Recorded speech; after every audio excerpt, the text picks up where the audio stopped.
Hello विद्यार्थ्यांनो, आजच्या video लेक्चरमध्ये आपण दोन इम्पॉर्टंट पॉइंट म्हणजेच स्ट्रेस आणि स्ट्रेन हे एकमेकांशी इंटर रिलेटेड कसे आहेत, तसेच कॉमन एक्झाम्पल घेऊन आपण तिथे स्ट्रेस कुठे ऍक्ट होतो, स्ट्रेन कुठे ऍक्ट होतो ते पाहणार आहोत. तर लास्ट व्हिडिओ लेक्चरमध्ये आपण स्ट्रेसचं एक्झाम्पल पाहिलो. इथे एक सीलिंग आहे समजा, ठीक आहे. इथे एक सीलिंग अटॅच केलेलं आहे. तर ह्या सीलिंगला आपण खालच्या बाजूने फोर्स लावून ओढल्यानंतर इथे जो काही फोर्स ऍक्ट होतो त्या फोर्सला डिफॉर्म्ड फोर्स असे म्हणतात. म्हणजेच काय, हे काय करतो, हे शेपमध्ये चेंज करतो, शेपमध्ये बदल करतो. इथे थोडासा लांब लचक झालेला आपल्याला पाहायला मिळेल. ह्याच्यात आपल्याला इलॉंगेशन दिसेल. जेव्हा आपण ॲटॉमिक किंवा मॉलिक्युलर लेवलला बघायला जातो, ॲटॉमिक किंवा मॉलिक्युलर लेवलला आपण बघायला जाऊ, तर इथले ॲटम जे आहेत अगोदर इक्विलिब्रियम पोझिशनमध्ये होते. हे ॲटम अगोदर इक्विलिब्रियम पोझिशनमध्ये होते. जेव्हा आपण ह्याला लांब लचक केलो, लांब लचक केल्यानंतर ऑब्व्हियसली हे ॲटम एकमेकांशी लांब जाईल, म्हणजेच तिथे इक्विलिब्रियम पोझिशन पासून चेंज आपल्याला पाहायला मिळेल. मग ह्याच्यामुळे ह्यामध्ये आपल्याला एक प्रकारचा अट्रॅक्शन पाहायला मिळेल. डिफॉर्म झाल्यामुळे इथे ह्या प्रकारचा फोर्स आपल्याला पाहायला मिळतो. ह्या टाईपच्या फोर्सला आपण रिस्टोरिंग फोर्स असं म्हणायचा. रिस्टोरिंग फोर्स आपण ह्याला का म्हणतो, कारण जेव्हा आपण अप्लाय फोर्स काढू तर तेव्हा मॉलिक्युल्समधला जो रिस्टोरिंग फोर्स आहे तेच त्याला अगोदरच्या पोझिशनमध्ये रिस्टोर करेल, म्हणजेच काय, ओरिजिनल पोझिशनला आणेल. इथे एक ऑब्झर्वेशन बघा, जेव्हा आपण खालच्या डायरेक्शनने फोर्स अप्लाय करू तर वरच्या सीलिंगला पण तेवढाच फोर्स ॲक्ट होईल, करेक्ट ना. अदरवाईज ती मूव्ह व्हायला चालू करेल, ॲक्सेलरेशन होणार. तर इथे फोर्स जेवढा खालच्या साईडला ॲक्ट होतो तेवढाच वरच्या साईडला ॲक्ट होईल. मग आत्ता ह्याचा जो रिस्टोरिंग फोर्स आहे तो ह्या फोर्सच्या इतकाच असतो. जेवढा फोर्स आपण त्याला लावू तेवढाच तिथे फोर्स आपल्याला पाहायला मिळेल दोन्ही साईडला. मग इथं काय होणार, इथं दोन घटना होतात बघा.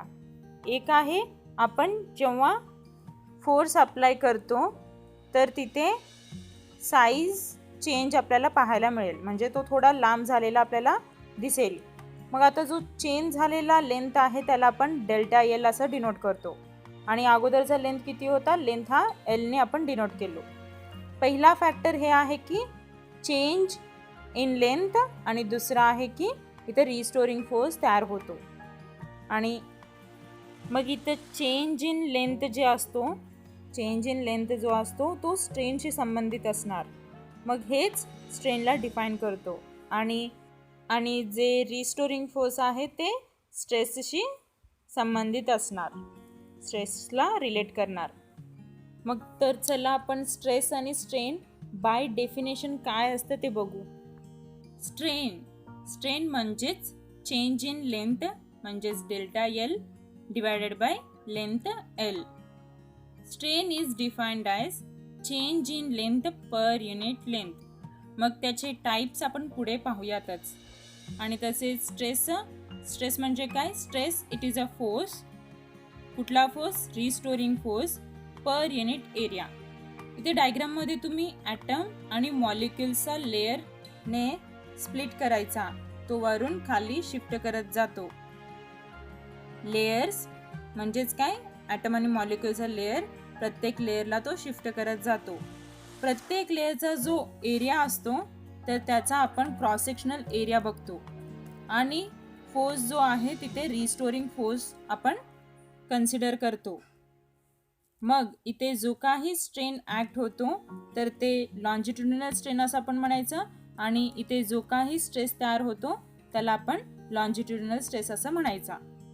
लॉन्जिट्युडिनल स्ट्रेसला दोन कॅटेगरीमध्ये डिवाइड केला जातो. लास्ट टाइम आपण व्हिडिओ बघितलो. तर ह्या केसमध्ये आपण ह्याला खाली ओढतो, म्हणजेच काय, खाली ओढल्याने ते लांब होत आहे, म्हणजेच इथं टेन्शन क्रिएट होतो. मग ह्या टाईपच्या स्ट्रेसला आपण टेन्साईल स्ट्रेस असं म्हणायचा. कुठला, टेन्साईल स्ट्रेस असं आपण म्हणायचा. हा पण लॉन्जिट्युडिनल स्ट्रेसचा एक पार्ट आहे. अजून एक लॉन्जिट्युडिनल स्ट्रेस आहे, ते म्हणजे समजा एक ऑब्जेक्ट आहे, ह्या ऑब्जेक्टला आपण वरून फोर्स लावल्यावर तो कंप्रेस होईल, वरून फोर्स लावल्यावर ते कंप्रेस होईल. मग इथे जो काही चेंज इन डायमेन्शन किंवा लेंथ होतो तर त्या कंप्रेशनला, त्या कंप्रेसिव्ह स्ट्रेसला आपण कंप्रेशनल स्ट्रेस असं म्हणायचं. तर लास्ट टाइम आपण ते बघितलोच. आता अजून 2 टाईपमध्ये स्ट्रेस आणि स्ट्रेन असतो. समजा एक टेबल आहे, त्या टेबल टॉपवरती आपण एक पुस्तक लावलं. मग जेव्हा आपण ह्या पुस्तकाला हात लावून स्लाइड करायचा प्रयत्न करतो तर इथे ह्या प्रोसेसमध्ये जो फ्रिक्शन असतो तो फ्रिक्शन आपल्याला पुस्तकाच्या खाली दिसतो आणि तर बाकीचे पेजेस ज्या डायरेक्शनने आपण फोर्स लावतो त्या डायरेक्शनला ते मूव्ह करायचा ट्राय करतात. जेव्हा आपण फोर्स लावतो तिथे डिफॉर्मेशन होतो. समजा आपण एका साईडहून बघायला लागलो तर आपल्याला असं दिसेल की पुस्तक अगोदर सरळ होता, डिफॉर्म झाल्यानंतर आपल्याला बेंड झालेला दिसेल.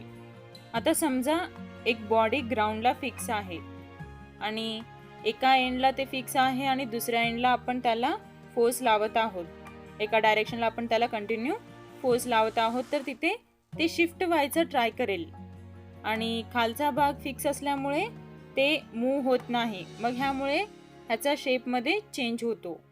मग इथे जो स्ट्रेन आणि स्ट्रेस तयार होतो त्याला शिअरिंग स्ट्रेस व जो स्ट्रेन तयार होतो त्याला शिअरिंग स्ट्रेन असं म्हणायचा. शिअरिंग स्ट्रेसचा अजून एक नाव आहे टँजेन्शियल स्ट्रेस. लास्ट टाइम आपण पाहिलो शिअरिंग स्ट्रेस म्हणजेच डिफॉर्मिंग फोर्स ऍक्ट होतो. ह्या ठिकाणी आपण लावलेल्या फोर्सला अपोजिट डायरेक्शनला एक फोर्स लागेल, त्याला रिस्टोरिंग फोर्स असे म्हणायचा. आपण जो अप्लाय केलेला डिफॉर्मिंग फोर्स आणि तिथे ऍक्ट झालेला रिस्टोरिंग फोर्स दोघांचा मॅग्निट्यूड सेम असतो. मग stress is equal to applied force per unit area. मग इथे आपण कुठला एरिया घ्यायचा? लास्ट एक्झाम्पलमध्ये आपण लेयर्सचा एरिया घेतलो, तिथे ॲटॉमिक लेवलला आपण बघितलो. तर इथे पण सेम आपण ॲटॉमिक लेवलला बघायला गेलो तर इथे पण लेयर्स आहेत. ह्या लेयर्समधल्या एक एक ॲटम किंवा मॉलिक्यूलमधला डिस्टन्समध्ये काही चेंज होत झालेला आपल्याला दिसत नाही. फॉर एक्झाम्पल लास्टमध्ये आपण ॲटम आणि मॉलिक्यूलमधला डिस्टन्स चेंज होत नाही, पण त्यामधला लेयर्सचा डिस्टन्स चेंज होत असताना आपण पाहिलो. मग इथे लेयर्स एकमेकांशी दूर जात आहेत, पण एक एक लेयरमधला ॲटम किंवा मॉलिक्यूल ह्याचा डिस्टन्स चेंज होत नाही. मग ह्या प्रकारे आपण लेयर्सला आयडेंटिफाय करू शकतो. एक एक लेयरचा एरिया किती असेल तेच एरिया स्ट्रेसमध्ये कन्सिडर केला जाईल. मग इथे टॉपवाला एरिया कन्सिडर करतो. स्ट्रेस म्हणजे applied force per unit area, हे आपण ऑलरेडी पाहिलो. मग स्ट्रेनला कसं मेजर करायचा? जो लेयर जास्त मूव्ह होतो आणि खालचा लेयर जो मूव्ह होत नाही, म्हणजेच काय, शिअरिंग स्ट्रेस म्हणजे एक्स जेवढा मूव्ह झाला, डिस्प्लेसमेंट किती झाला त्याचा डिवायडेड बाय जो टॉपला आपण फोर्स लावतो व त्याचा बॉटम जो मूव्ह करत नाही त्या दोघांमधला डिस्टन्स होय.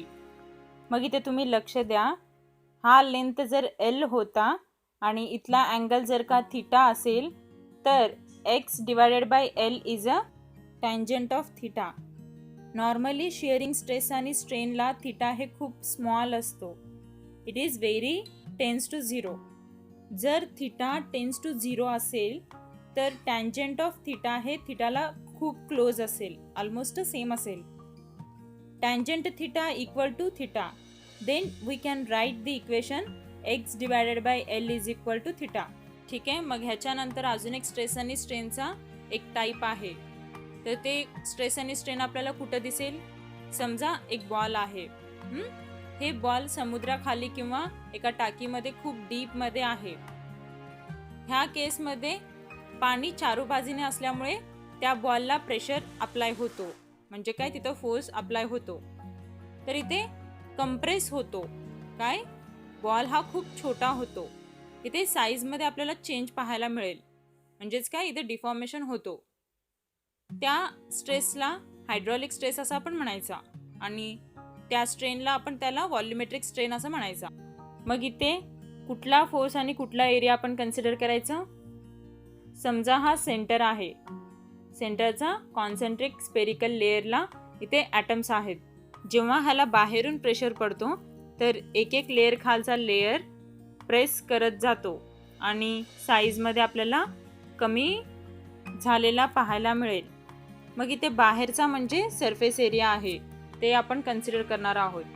इथे जो स्ट्रेस असतो तो इक्वल असेल कशाला, जेवढा फोर्स तिथे ॲक्ट होतो म्हणजेच काय डिफॉर्मिंग फोर्स आपण अप्लाय करतो तर तेवढाच तिथे रिस्टोरिंग फोर्स पण ॲक्ट होतो. मग F इज डिवायडेड बाय त्याचा सरफेस एरिया. त्याला बाहेरून पाणीमुळे प्रेशर ॲक्ट झाला.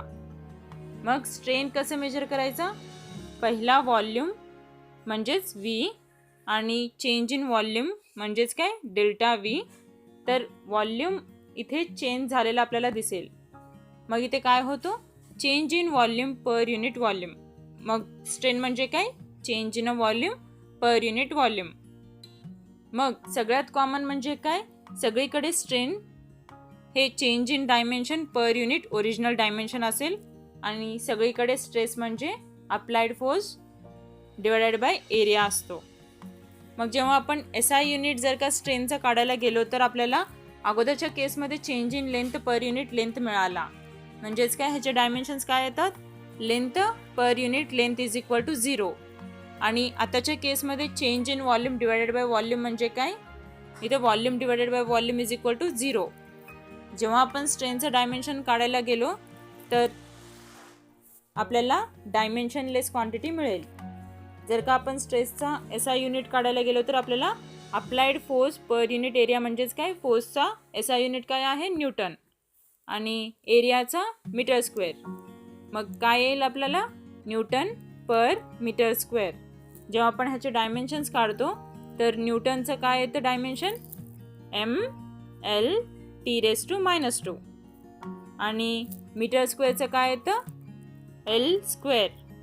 मग mL(T⁻² डिवायडेड बाय L² काय येतं, mL⁻⁻1 आणि T⁻². हे झालं स्ट्रेसचा SI युनिट. ठीक आहे. मग आता तुम्ही नोटबुकमध्ये लिहू शकता, strain is equal to when external deforming force is applied on a body, then its size and shape of a body changes. That is, dimensions of body changes. Definition काय येतो, change in dimension per unit original dimensions of the body is called as strain. Strain म्हणजे काय, change in dimension per unit original dimensions. मग strain is a unitless and dimensionless quantity. आताच आपण example बघितलो. तर ह्याचे टाइप्स काय आहेत, 3 आहेत. एक आहे टेन्साइल स्ट्रेन, त्यालाच लॉन्जिट्युडिनल स्ट्रेन असं म्हणतात, आणि दुसरा आहे व्हॉल्यूम स्ट्रेन, आणि तिसरा आहे शिअरिंग स्ट्रेन. मग पहिला टाइप आहे टेन्साइल स्ट्रेन. म्हणजे काय, tensile strain is defined as change in length per unit original length. म्हणजे आपण फॉर्म्युला कसं लिहितो, tensile strain is equal to change in length upon original length. ते आपण कशाने डिनोट करायचं, delta L divided by L. Change in length म्हणजे delta L आणि ओरिजिनल लेंथ हे कॅपिटल L ने डिनोट करायचा. तर सेकंड आहे volumetric strain. Volumetric strain is defined as change in volume per unit original volume. Therefore formula will be volume strain is equal to change in volume per unit original volume, that is dV/V. मग त्याच्यानंतरनी आहे shearing strain.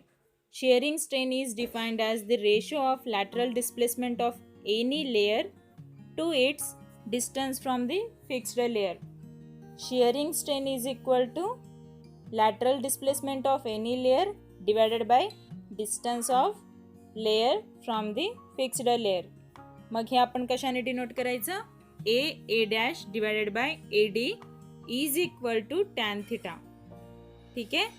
Next लेक्चरला आपण Hooke's law म्हणजे काय ते पाहणार आहोत. Thank you.